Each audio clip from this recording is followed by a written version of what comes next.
Balik po tayo dito sa Pilipinas. Patuloy ang pagsusulong ng pamahalaan sa mga produktong proudly made ng mga Pilipino. At kabilang sa mga talaga namang nagsusulong niyan ay mismong si First Lady Liza Marcos.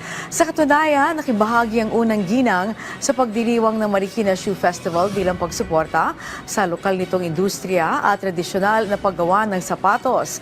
Nag-ikot din ang First Lady sa isinagawang bazaar kung saan ibinida hindi lamang ang mga sapatos na gawang Marikina kundi maging ay iba pang lokal na produkto. Dito ay tiniyak ng unang ginang ang kanyang matibay na suporta sa pagpapalakas ng shoe industry ng lungsod na tinaguri ang Shoe Capital of the Philippines. Samantala, proud din na binitbit ni First Lady Liza Marcos ang kanyang bag na gawang Marikina sa kanilang biyahe sa Roma. Patunay anya ito sa pagiging praktikal at dekalidad na produkto ng mga Pilipino.